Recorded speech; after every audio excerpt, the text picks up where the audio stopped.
पिला के लाए। शाम में बांधने के बाद उसके सामने अगर कोई भोजन सामने दिया जाए तो वो खाता ही था, क्योंकि ये उसकी आदत थी। कितना भी पेट भर के खिलाए और थोड़ा सा भी उसके सामने वो पत्ते रख दिए तो वो पत्ते खाता ही था। महाराज ने भी एक जगह बड़ी सुंदर बात की है, जो त्या बैल जुआड़े लागो, जो त्या बैल जुआड़े लागो, सुद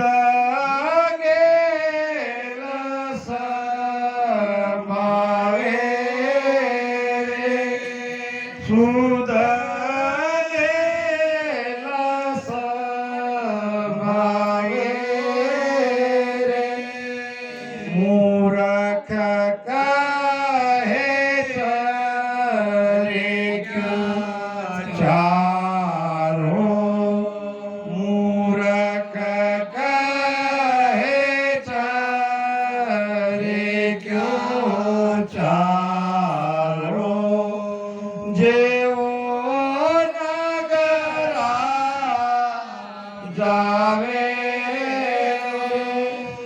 जेवो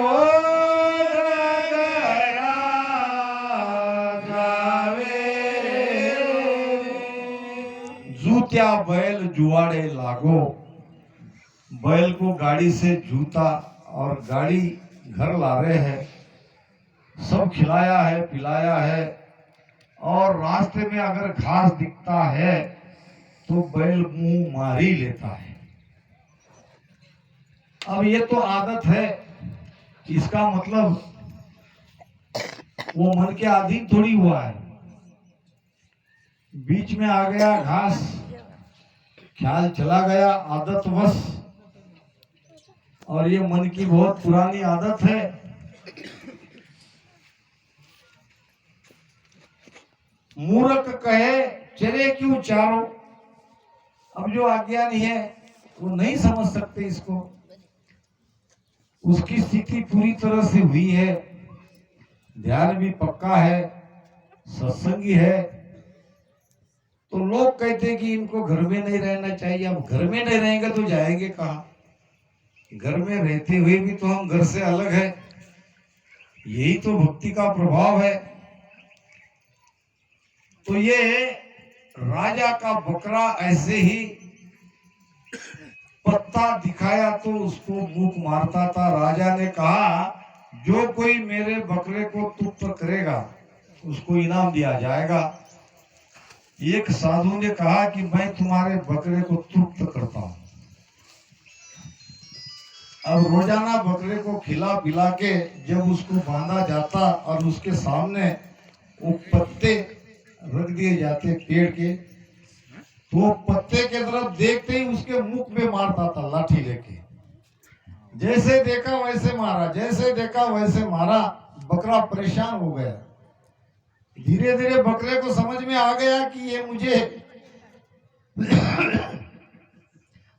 पत्ता खाना तो दूर, पत्ते की तरफ देखने भी नहीं दे रहा है। अगर देखता हूं तो डंडा पड़ता है, इसलिए उन्होंने देखना छोड़ दिया। अब पत्ते उसके सामने ऐसे कितनी देर घुमाए, बकरा देखे नहीं, क्योंकि अब बकरे को पता चला था अगर देख लिया तो डंडा पड़ता है। मन की ही आदत है, मन को भजन में कैसे लगाना है। महाराज कहते हैं सूरत शब्द लियो मन पौना न्यारा रहे। सुरती शब्द से अलग है और मन श्वासा से अलग है, तो ये भक्ति योग पूरा नहीं होगा। सूरत शब्द वियोग मन पौना न्यारा रहे और चारों मिलन संयोग, संयोग यानी इकट्ठा, ये चारों को इकट्ठा करना है। भगत जोग जासू कहे, इसको ही हम भक्ति योग कह सकते हैं। भक्ति योग में ये सूरत शब्द मन और श्वासा इकट्ठे चाहिए। सूरत शब्द सुमेल मन पौना दोनों गहे तो लिव लागे जिन बार 8 पर इमरत सवे।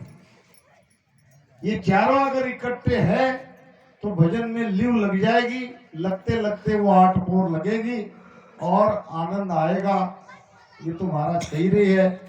इसमें खाली एक चीज ये जरा बड़ी दुखदाई है, बड़ी कठिनाई की कि इसको आदत नहीं है, ये भजन करना नहीं चाहता, तो वो कहाँ जाता है, कैसे भजन से बाहर निकलता है?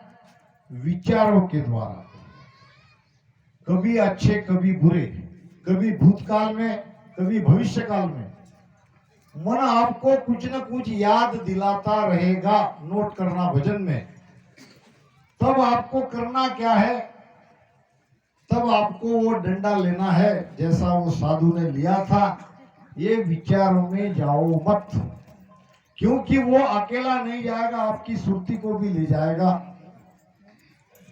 अगर सुरती शब्द के साथ है तो ये मन तुरंत बाहर से भीतर आ जाएगा। देख लो, आप ये नोट करके देख लो। मन को रोकने का सबसे आसान उपाय है उसके विचारों में जाओ मत। विचारों में खो गए कि ध्यान तुम्हारा हट गया। विचार के तरफ मत जाओ। मन को क्या सोचता है वो सोचने दो, वो विचार भी करेगा तो हमसे ही करेगा। अगर हम उसका साथ देंगे तो विचार बढ़ेंगे और विचार में खो जाएंगे, भजन से हट जाएंगे। तो पहला, भजन के विचारों में जाओ मत। इसीलिए महाराज मन को धिकार रहे हैं। मनवा लानत तोय रे कहां लग कहूं समझाए, बिन समझा नहीं दोष रे तू समझर भूल हो जाए। क्योंकि मन ये सब समझ रहा है। आपका हमारा सबका मन इस ज्ञान को समझ रहा है। मन ही को प्रमोदिए मन ही को दो उपदेश। किसको ज्ञान देना है? मन को। प्रमोद किसको करना है? मन को। उपदेश किसको देना है? मन को। सुन कौन रहा है? मन। कान नहीं सुन रहे, अभी कान पे बैठा है मन। जागृत अवस्था में मन आंखों पे बैठा है और ये सब सुन रहा है और समझ भी रहा है। इसलिए समझवान को दोष है, समझवान को दोष है और बिन समझा को दोष नहीं है। बिन समझा नहीं दोष रे तू समझर भूल हो जाए। तू तो जानता है, तू तो समझता है, तुझे मालूम है, और फिर भी तू जगत संसार के सुख में लगा है। 8 पहर चेरे चासुरे तू भजन करे दीन आय। 8 पहर चाकले रे तू भजन करे दीन आय। और सकल पर हरि रे तेरी सन जाय। मनवा लानत तोय रे काल समझाए। मनवा लानत तोय रे कालग कहु समझाए। 8 पहर चर्चा सुने रे। 8 पहर चर्चा सुनते क्या? हम तो यहाँ 2 से 4 तक सुनेंगे, फिर शाम को सुनेंगे। मगर हमारे चित्त में ये ज्ञान है। चित्त में सब संस्कार रहते हैं। मन सोचता है, बुद्धि निर्णय करती है, चित्त याद रखता है और अहंकार क्रिया करवाता है। मन के ही 4 रूप है। तो चित्त में तो ये ज्ञान भरा है, हमारे चित्त में भजन करने का ज्ञान, काल से बचने का ज्ञान, अमर लोक में जाने का ज्ञान भरा है, वो भी 8 प्रहर। 8 प्रहर चर्चा सुने रे, तू भजन करे नहीं आए, फिर भी तू भजन नहीं करता, फिर भी तू भजन में नहीं लगता। 8 प्रहर चर्चा सुने रे, तू भजन करे नहीं आए, और सकल विद पर हरि रे, आ मैं तेरी समझाए। बाकी सब छोड़ो, ठीक है, बाकी आप में संत वृत्ति आई नहीं आई, साधु की वृत्ति आई नहीं आई, ये तेरा मेरा भी नहीं गया, ये क्रोध भी नहीं गया, ये तेरा मेरा जाना चाहिए, ये भाव ही नष्ट होना चाहिए। ब्रह्म ज्ञान में भ्रमण सांसो मैं ते दुबद्या न आवे, ये ब्रह्म ज्ञान है। ब्रह्म ज्ञान तो बहुत हल्की चीज है, हम तो उससे भी आगे जा रहे हैं। ये ब्रह्म ज्ञान में दुबद्या नहीं है, मेरा तेरा का भाव नहीं है। अगर हम इतनी ऊंची भक्ति करने के बाद भी हमारे अंदर मेरा तेरा है, तो अब लानत नहीं कहेंगे तो महाराज क्या कहेंगे। और सकल विद पर हरे रे, ये मैं ते दुबिया न जाए, ये दुबद्या नहीं आनी चाहिए, मेरा तेरा का भाव नहीं आना चाहिए, हमारे अंदर भी तेरा ही भाव आने चाहिए। जैसे नानक साहब एक दुकान में नौकर थे, पिताजी ने रखा था कि इसको अगर कुछ काम धंधे में नहीं लगाया तो ये इसका जीवन ऐसे बेकार चला जाएगा। तो उस समय वो नापते थे अनाज, 1 2 3 4 5 6 7 8 9 10 11 12 तक बराबर आते थे। फिर आगे 13 13 13 समाधि लग जाती थी, अवस्था में चले जाते थे वो आनंद में। यानी अब मेरा कुछ नहीं, भाव क्या था उसमें, 20 माप अगर दे रहा है तो 13 13 13 मालिक देख लिया, मालिक ने कहा ये तो मुझे डुबो देगा, हटा दिया। कहने का भाव, ये मेरा तेरा जब तक हमारे अंदर है तब तक हम मन के ही अंडर में है, मन की ही स्थिति में है। अभी वो स्थिति हमारे अंदर नहीं हुई, तभी मैं बार बार कहता हूं भजन का अपने आप में जांचो कितना परिवर्तन हुआ है। अब ये नहीं चलेगा हमारा भजन 10वें द्वार के बाहर है और मेरे अंदर क्रोध भी है, काम भी है, लोभ भी है, मोह भी है, कैसा संभव है। काम क्रोध लोभ मोह मन को छोड़ा ही नहीं, और कैसे चलेंगे 10वें द्वार के बाहर, ये हो ही नहीं सकता। दोनों को मिलान करते जाना पड़ेगा। दूसरी साथी महाराज, राखू पर मोद दे, सब झूठो संसार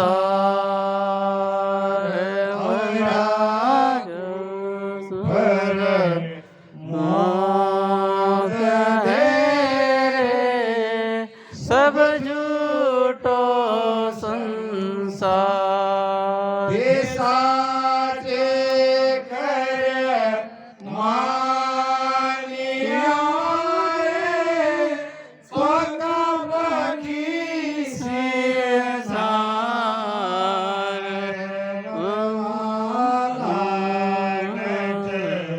सोया रे कहाँ क्या समझाए, मनवाला नच तो अलग कहूँ समझाए। बहुत अच्छी बात। और आपको प्रमोद दे रहे, सब झूठो संसार। बैठ गए और उपदेश झाड़ने लगे, कुछ नहीं पड़ा है संसार में, सब दुख ही दुख है, संसार में क्यों अटकते हो, और स्वयं के बारे में सोच नहीं रहे हैं। स्वयं कहाँ खड़े हैं ये देख नहीं रहे हैं। दूसरे को उपदेश देना बड़ा आसान है, उपदेश का पालन स्वयं के लिए करना बड़ा कठिन है। और को प्रमोद दे रे सब झूठो संसार, सबको कह दे संसार झूठा है। और ते साचे कर मानी और अपने लिए संसार को सच्चा मान रहे और दूसरों को संसार को छुड़वा रहे हैं। जो चीज अपने लिए ठीक नहीं है वो दूसरे के लिए ठीक नहीं है, जो दूसरे के लिए ठीक नहीं है वो अपने लिए अच्छी कैसे हो सकती है। ये एक पंडित जी थे और पंडित जी के पड़ोसी की बकरी मर गई। क्या मर गई? बकरी मर गई। बकरी मर गई। पंडित जी गए उपदेश देने के लिए। अब वो बेचारा गरीब था और बकरी उसका धन है। सुदर को धन चोप को, चार पैर का धनी तो है सुदर का। वो तो बेचारा रो रहा था और ये पंडित जी उपदेश देने गए। क्यों रोते हो? ये तो चलता ही है, ये तो आना जाना है। एक बकरी के लिए तुम रो रहे हो। अब जैसे तैसे उसको थोड़ा गलत हो गया। पड़ोसी का बच्चा मर गया। पड़ोसी का बच्चा मर गया। बच्चा मर गया और पंडित जी आके उनका दुख का निवारण करने लगे। तरह तरह के ज्ञान देके उनका दुख दूर करने लगे। अब पड़ोसी को भी अच्छा लगा कि भाई पंडित जी आए हैं, हमारा दुख बांट रहे हैं, हमको अच्छी अच्छी बातें सुना रहे हैं, ज्ञान सुना रहे हैं। और वो भी अपना दुख कुछ अंश में तो भूल ही रहे थे। पंडित जी का उपदेश उनको बड़ा अच्छा लग रहा था। अब लड़का मर गया, कुछ दिन बीत गए। अब पंडित जी की मरी बकरी और पंडित जी रोने लगे। इधर के पंडित जी, उधर देखेंगे आप यूपी बिहार साइड में तो मामला गड़बड़ है, यहाँ बहुत सही है। हमारे साहब जी बैठे हैं। उधर बंगाल बिहार में जाओगे मामला बड़ा गड़बड़ है। आप कहेंगे कोई पंडित जी बकरी कैसे पालते हैं? बकरी पालते हैं। पंडित जी ने बकरी पाली थी, पंडित जी की बकरी मर गई, पंडित जी रोने लगे। अब पंडित जी के रोने की आवाज सुनकर ये पड़ोसी आए और लोगों के साथ, और पड़ोसी कहने लगे पंडित जी आपकी तो बकरी मरी है, फिर भी आप इतना रो रहे हो। भूल गए आप मेरा बच्चा मरा था और मैं बहुत दुख में था, तो आपने मुझे ज्ञान दिया और आपके ज्ञान से मेरा दुख थोड़ा सा हल्का भी हुआ, और आप एक मामूली बकरी के लिए रो रहे हो। पंडित जी कहने लगे बच्चा तुम्हारा मरा था इसलिए मैं उपदेश दे रहा था, बकरी मेरी मरी है। यानी मापदंड स्वयं के लिए अलग है, दूसरे के लिए अलग है। ये है पक्षपात। आप पक्का पक्की सिर मारे, ये कौन करवाता है? ये मन करवाता है। पक्षपात जब है तब तक हम मन की स्थिति में है। पक्का पक्की हमारे साथ है। पक्का पक्की में सब जग बंदिया, निरपक बिरला कोई। हमें तो निरपक बनना है, हमें किसी का पक्ष ही नहीं लेना है। पक्का पक्की में तो सारा संसार बंधा है। औरों को प्रमोद दे रे सब झूठो संसार ते साचे कर मानी और आ पक्का पक्की सिरधार। इसलिए मन तुझे धिक्कार है, तुझे लानत है। ब्रह्म भाषो जन ओळख्यो रे आत्मलीनो जीन। ब्रह्म व्यासो जन ओळख्यो रे आत्मलीनो जीन। जाणन में कम कम नहीं रे, ओ चित नहीं गाली मनवा तो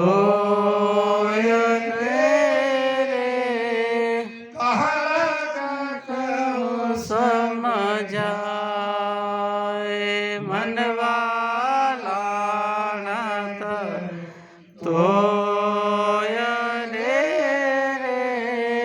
कालग कहु समझाए बिन समझा नहीं दोसरे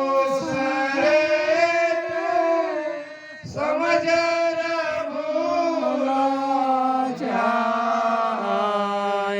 मनवा लाणत तो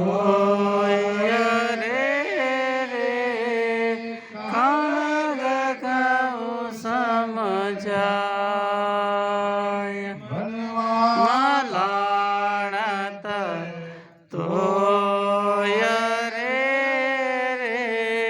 कालग कहु समझाय ब्रह्मभ्यासो जन संत महापुरुष है और संतों ने उस परमात्मा को भीतर में पा लिया है और आप ऐसे संतों को जानते हो, इसकी पहचान आपने करी है। यहां तक तो मामला ठीक है, धिक्कार क्यों कह रहे हैं? ब्रह्मभ्यासो जन बोल को यहां संत बैठे हैं, आपने भीतर से जान लिया कि ये संत प्रवृत्ति के है, इन्होंने भीतर के आनंद की अनुभूति कर ली है। ब्रह्मभ्यासो जन बोल केवरे आत्म लीनो चीज, भीतर के अपनी आत्मा से आप जानते हो ये बात सत्य है, ये संत है। मगर जानन में कछु कम नहीं रे, जानने में तो कोई कमी नहीं है, बराबर आप आते हो, प्रणाम करते हो, मानते हो और आदर करते हो, भाव करते हो, सब ठीक है। जानन में कछु कम नहीं रे, वो नहीं चित लवली, चित वहां नहीं लगा रहे हो, चित वहां नहीं है, चित हट जा रहा है। मन के लेवल तक तो बात बड़ी अच्छी है, जानते भी हो, समझते भी हो, मगर चित नहीं लगा पा रहे हो, निजमन नहीं अर्पण कर रहे हो, ये बड़ी कठिन समस्या है। अगर जानना है, समझना है तो समझो, जानो और सत्संग करो। एक बार जान लेने के बाद निजमन अर्पित नहीं कर रहे हो, समर्पण नहीं कर रहे हो, इसलिए हे मन तुझे धिक्कार है, लानत है। आखिर में हमारा समझा रहे हैं और समय भी हमारा होते आ रहा है। ज्ञान ध्यान जाने सवेरे तू समझे सार संसार, ज्ञान ध्यान सवेरे तू समझे सुखदेव तोरी नाथ दे रे, वो मन विषय विचार सुनवा स्वाणत तो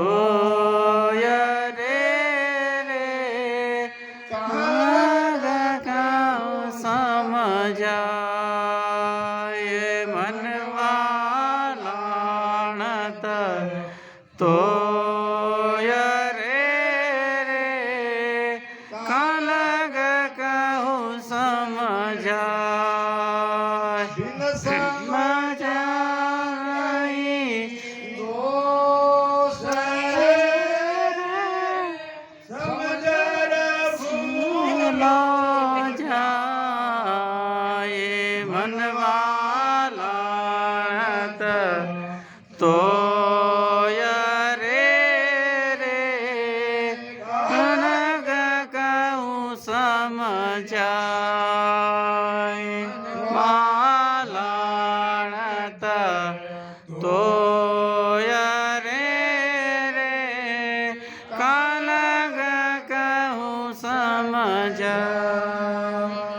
आखिर में महाराज मन को लानत भेज रहे हैं।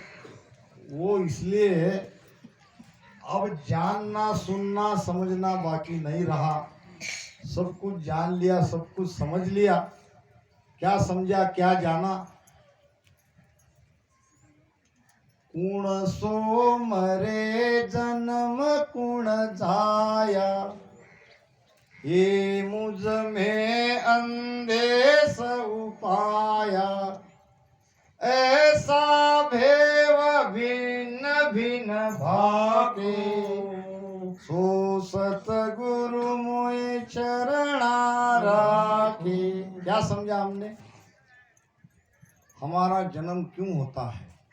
हम बार बार जन्म क्यों ले रहे हैं? इच्छा के कारण। विषय सुख की इच्छा।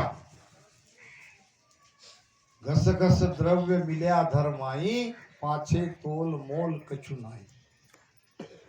हमारा न तोल रहना चाहिए, न मोल रहना चाहिए, न हम जीवित रहना चाहिए।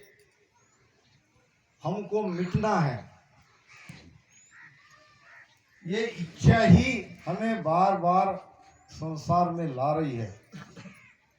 अब ज्ञान ध्यान जाने सवेरे, तू समझे सार असार। असार क्या है, सार क्या है, सत्य क्या है, असत्य क्या है, ये सब समझ लिया। के सुखदेव तोई ना तजे रे, वो मन विषय विकार। विषय और विकार को नहीं छोड़ रहे।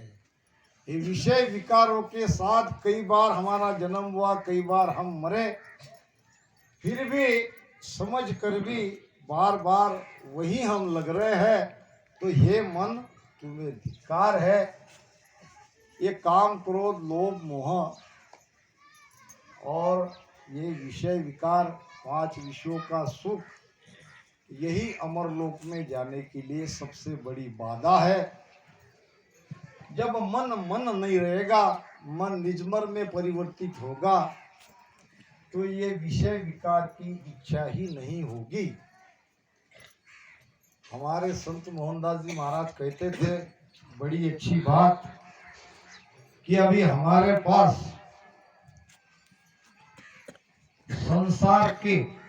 संसार सुख के